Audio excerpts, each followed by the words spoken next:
Yay. All right. This is defensive ideas from offensive guys.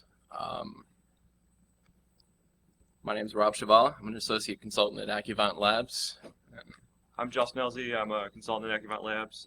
Rob and I work together on a lot of engagements. And really what we were doing here is we wanted to go over a lot of things that we see. This is really for guys that are doing defense right now and may not have an offensive frame of mind or reference point. So we thought maybe we would go through that. And so there's a lot of low-hanging fruit we see. A lot of things when I got in this industry I was not expecting to see. A lot of basic vulnerabilities like MSO 867, things of that nature that still shouldn't be out there, but they still are. Default passwords. And I talk to defensive people all the time, and they seem to ignore, forget, write off these things as not important. They're trying to, look to the latest technology to fix a problem, yet they're not covering these basic things which are still there and get abused whenever they have a pen test or vulnerability assessment. Yeah, and we see everything from, start doing something, find their information on Pastebin, and it's still valid, and it's just not anything that they would have ever considered looking at. And like we said, we're trying to make your defense a little bit better. I mean, even if you're one of the big guys, maybe a guy like Jaded Security who, he's got a trademark slogan and he's got keychains and all that stuff, and he's prepared. But even guys like that are going to strike out every once in a while. Okay. He's back there, by the way. He's the one flipping everybody off, just for reference. Hi, Boris. So for the rest of us, that's what this talk is for. I want to start going through and addressing some of the stuff and running through it. So weak passwords or weaker passwords. So default passwords, everybody knows about it. Everybody bitches about it. Everybody complains about it. It's an OWASP. It's always a finding everywhere. The problem with this is a lot of places run vulnerability management programs or scanners. They forget they throw in domain creds. They scan all the boxes, all their servers. They forget and they don't remember that a lot of scanners skip default credential checks. And this is a reoccurring theme we see on a regular basis is everybody scans their network, says, oh, everything's fine. We have a couple vulnerabilities, no big deal. Don't realize that they're skipping the default creds, and we'll come in and there's 30 boxes with SA, or blank passwords and JBoss consoles without passwords. And this is a real common problem, and a lot of places miss this, and their vulnerability management teams don't even consider this an issue.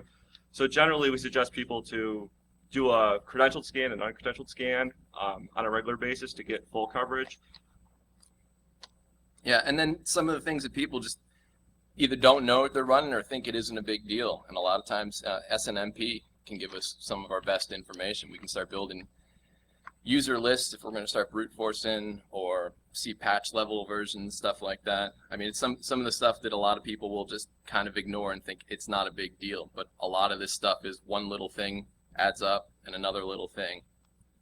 SNMP on Windows boxes tend to see a lot of private keys, and you can enumerate all the processes, see what AV is running, other software installed, that sort of thing, kind of give you an idea of what you're getting into to avoid AV, or if you can start launching attacks against other machines so you can profile their network quicker.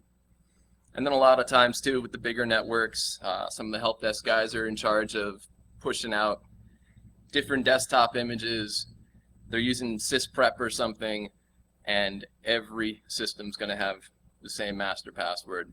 A lot of times they don't even think of changing it. They don't disable it, and a lot of times they don't understand. Metasploit alone has almost 84 auxiliary modules just for checking default credentials and stuff like that. It doesn't take a lot of time. I mean, once we point it at the stuff and we have an idea of what the network is, it's real easy to run it, put it in the background, and start going on to other stuff like this next thing. So this is one of my favorite attacks, even though it's incredibly lame and works extremely reliably. NetBIOS spoofing. It's been around for, 8+ years now. People don't think about it, and it really stems from weak passwords. There's always LM hashes or NTLM or NTLM version 2, depending on how people talk about mitigating it, but the root problem ends up being weak passwords. If you do this long enough on a network, you'll end up getting some credentials that work. Basically what happens is when You do a DNS lookup. If the local host file doesn't have it, it passes a DNS. If DNS fails, it does an MBNS request, which is a broadcast on the network. Gets replied to by an attacker machine if I have it set up. With my IP address, I can have you connect into me with SMB, HTTP, and log the credentials, and then attempt to crack them and use them against other machines. It works really reliably on small to medium networks, and it's always one user will have a 1 week password. So once you get on that machine, it's very easy to literally move around the network. And once you're on those machines too, everything else will start falling into place. So we come across a lot of customers who use VLANs, although they don't use ACLs, a lack of client-side firewalls, and really flat networks. So we're trying to come up with ways to architect networks to be defendable and help mitigate a bunch of risks. These themes are really common with not using ACLs. People talk about using VLANs, but then they don't filter any traffic between the two. So it's a great mechanism for layer 2 style attacks made in the middle. But again, if you can get from HR to the dev environment without any filters in between, it really widens the attack surface.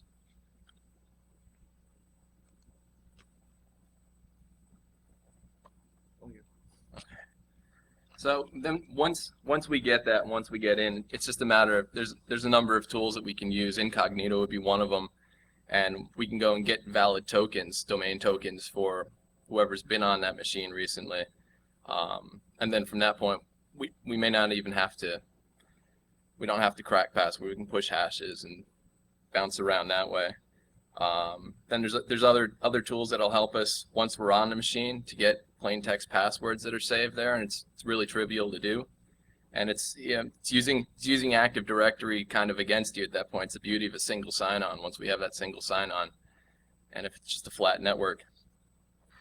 So the way to look at this is if a Windows machine is compromised, all your passwords are compromised. Elze and a number of other processes store plain text passwords in memory. This has been a beat up topic pretty well over the past couple of years, but you have to assume that if your Windows machine is compromised, all the passwords in memory can be used to an attacker's advantage. So this is one of those things where you need to not reuse passwords, and even strong passwords in this kind of scenario can still be abused. So the other thing that we see a lot too is like I was talking about earlier, all the images that are getting pushed out to the network. A lot of times these guys are really overworked. They make a good image. The image works. They don't want to break anything, so it sits there. It's their base image. They don't even consider it a gold image or stuff like that. And like I said, the passwords, the local administrator password is the same through every machine unless somebody specifically goes in and changes it. And a lot of times customers will ask, well, how am I supposed to get a different password for every one of my machines? And a lot of times for Dell systems, they have a service tag, and a lot of times what I'll tell, and it's been used to pretty good effect, is just have a master prefix, whatever that complex prefix is, and then add on to it whatever the service tag is. It's not perfect, but it's going to be a tougher situation. And then a help desk guy or anybody goes up to that computer and needs to, for whatever reason, get into it, all they need to know is the master, look at the service tag, and that should be enough. This is a great time also to work in NIST or CIS benchmark or one of their security standards into your base image. A lot of departments do base images, but they don't take security in mind. Picking NIST or CIS benchmark or one of the other ones and sticking with it and rolling that into your base image gives you an extra level of security rolling forward. Another thing that's often overlooked is network devices. We run up to a lot of Cisco shops, Cisco switches, Cisco routers. People seem to forget that a lot of features are enabled or are shipped by default but not enabled: port security, dynamic ARP inspection, and IP source guard. These technologies help a lot of layer 2 level attacks and rogue devices and that sort of thing. Customers have these things built in. Don't use them. It's free. Set it up once. You build a secure base config for your Cisco devices. You roll it out going forward. It just saves a lot of problems later on. If you ever have a pen test and there's some sort of man in the middle or ARP spoofing attack, these are easy mitigations and they're free. So another suggestion, a lot of times we'll go in, sometimes these people don't know their networks that well, or they're not aware of what might be on the network. They feel like, well, I need a tool, or management won't buy something for me, and you know, it's real important for them to touch their networks, look at their networks, and know. I mean, if you have SNMP running, are you using it? You know, is there something that's querying it and you're building a database from it, or is it just running because it was set default on your image? Same thing with NetBIOS and stuff like that. They should look around for this, look for these open ports. And a lot of times what we'll talk about, an easy way of doing it, Nmap, it's free. Maybe a weekly scan. If they run a weekly scan of their network with the output in an XML file, something maybe like the date and you know, day and year, NDIF's built into it as well, and it's going to help you look for open ports, services, or you know, anything that's a little bit wonky on the network. By running NDIF from the week before to your current, the output will be, this port's open, it'll have a big green plus, or if something disappears, it'll have a minus. It's a real easy way for people to see that, and as a defender on the network, it's good for you to try to build your case for management. If you're asking management for, I need a tool to look for this, and they say, well, why, or what's it going to do for me? Using tools like this could be what you need to build your case and sell your managers on something that might work a little bit better, or might be a little bit fancier. But it's a good way of building your case. And then monitoring the network. A lot of people just aren't. So the problem here is a lot of people log a bunch of white noise. The trick with this is monitoring things that should never happen and using those as indicators of compromise. If you have a machine in HR and suddenly it starts SMB and connecting to every other machine in HR, it's probably a really bad sign. Same thing with RDP. These are things, if you have client-side firewalls turned on, or network monitoring, these are events that should never happen and are very good indicators of compromise that you should go after. So trying to narrow down the events to what should and shouldn't happen, and the things that are very bad, act on immediately.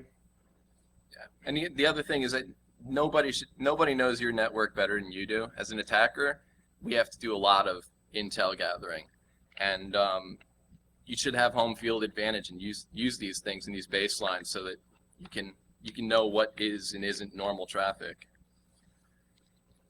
Failed login attempts is another one. Oftentimes, as you come into a pen tester, you might grab some credentials, try to replay those against every other machine on the system.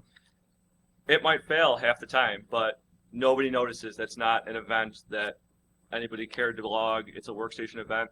The problem is threats are really coming in from workstations. You get malware, you get a machine pop, and they try to move around from that single machine.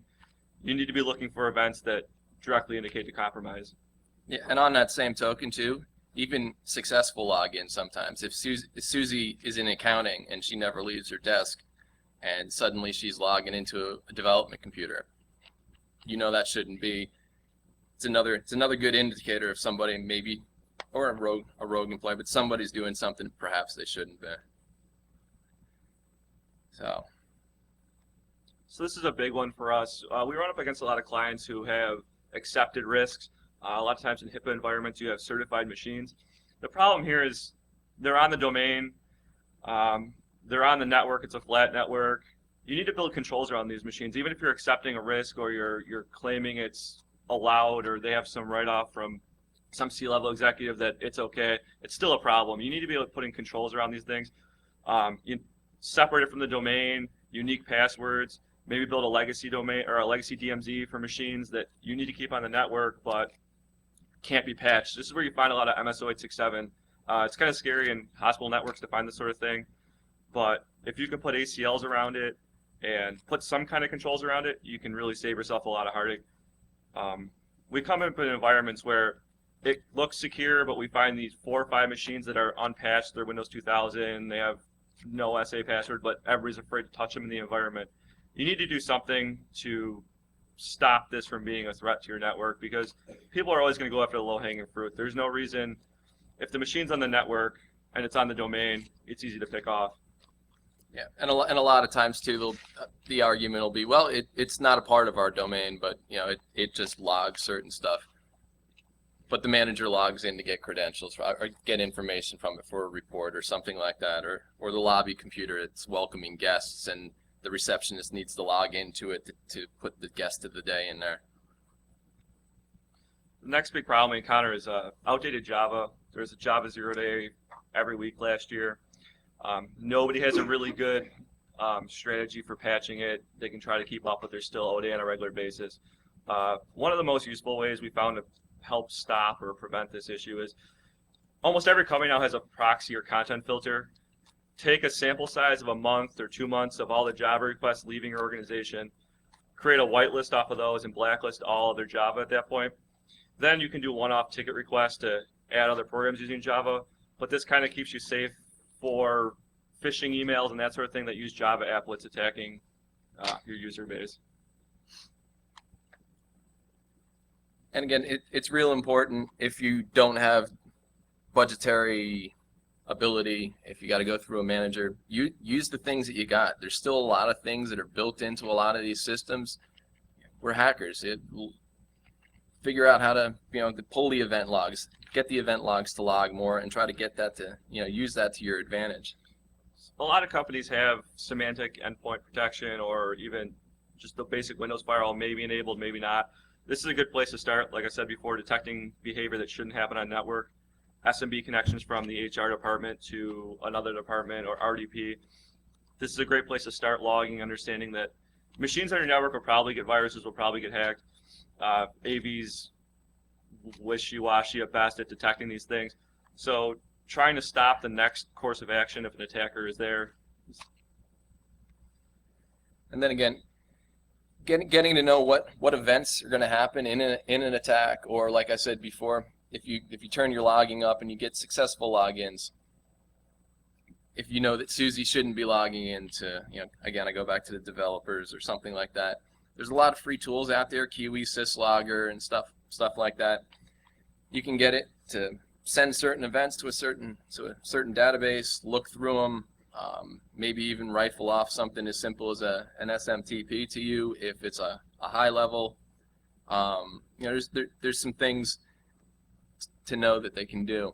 When I did this, I was going to go through AppLocker because I thought AppLocker was just a great idea and whitelisting would be awesome. And maybe for you guys it's ready, but it was nearly impossible to set up. The Enhanced Mitigation Experience Toolkit, EMET from Microsoft, it's free, and it's there and it's ready. It's ready now. There's a lot of great places that you can go to look to see how to set it up. It's gonna help protect against DEP and ASLR.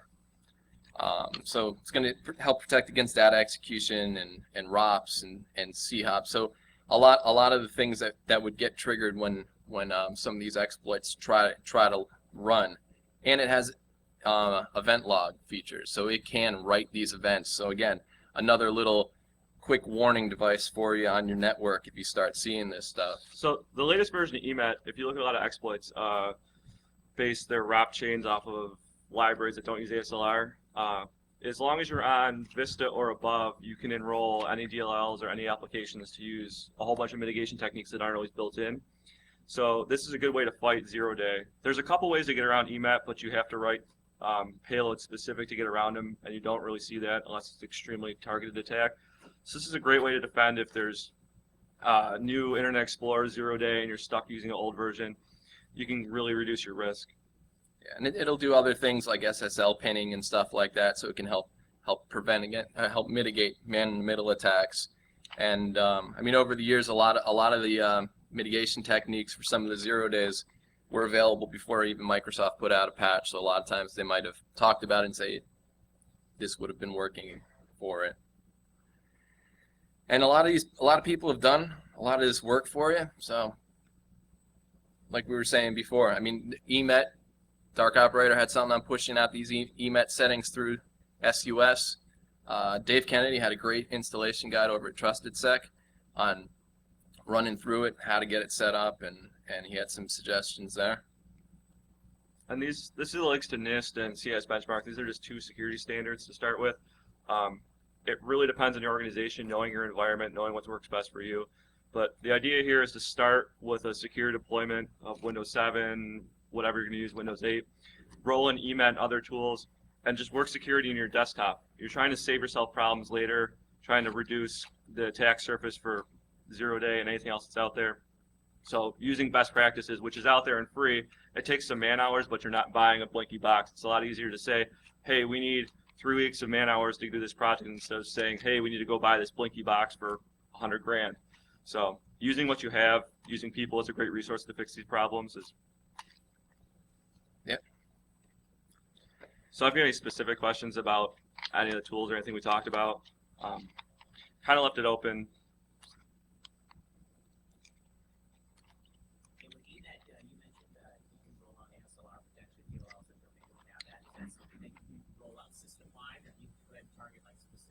So you can roll it out application-wise. You can also push out the policies via GPO. The current version of EMET 4, comes with a bunch of profiles for common applications, Microsoft Office, Chrome, and a number of other things. So previously you had to build a policy around that, but now in the current version of EMET you can build, it comes with default policies. You can add additional applications to push it out. So if you happen to use some cache register software, and it's extremely lightweight, and I haven't come across any problems. I've had a number of customers deploy it without any issues also. Anything else? Questions, comments, funny stories? I'm curious if you guys have been hitting any like VDI environments where people like Synapse, like that, how that kind of changes what you're seeing. Somewhat with virtual desktops. Weird things like their thin clients with default passwords, things like that you run into. Repeating, since they're usually, a lot of those VDI solutions are based off of standard image and they spin up the image every time. You run into static admin passwords. The only positive of those is a lot of VDI solutions blow away the VM on reboot and build a new one. So you're really limiting the impacts of a virus long term, but if somebody got malware, got Metasploit, whatever on the box and was running it, that's why we're moving more towards detection versus threats are always going to get around AV no matter. It's always going to be a cat and mouse game. They're always going to end up on a machine. So trying to stop them from the next step, even planning files or having SMB shares that should never be accessed, using those as Jane tries to access some secret password share, using that to try to detect what happened in her network and then react from there. Cool. All right, we're good. Raffle. Did anybody else have a business card and want to win a bottle? Here, we got one more. One more. Yeah, so this didn't quite work out as planned, so we will give this a shot. And if I'm pulling some of these where people aren't in this room, then we'll just I don't know what the hell. Yeah, this could take a while, but well, I don't think it's going to take a while because I have Yeah, why don't you guys ask some smart questions? Let me try this first. we'll roll with this and see how it goes. Oh, one more. All right, you did help with the AV, so. All right, man. My big old meats probably can't get in this box, so you want to pull one of those out? Well, it's Melinda. She won. Oh. Anybody else? Last minute. Okay. All right. Get on in there and find out if somebody's sitting in the room. Hey, Melinda, you want a bottle? No. There's a write-in. There's a write-in. Dax Bale. Yeah, swing and a miss. All right, here I can get my hand in here. From OnRamp, Jason Brightweiser. No kidding. I might need to see your ID, Mr. OnRamp. Oh, yeah. All right. All right. Thank you, sir. Thank you, sir. All right. Thank you all for coming. Thanks, everyone. Appreciate it. Huh? Not bad. Nice.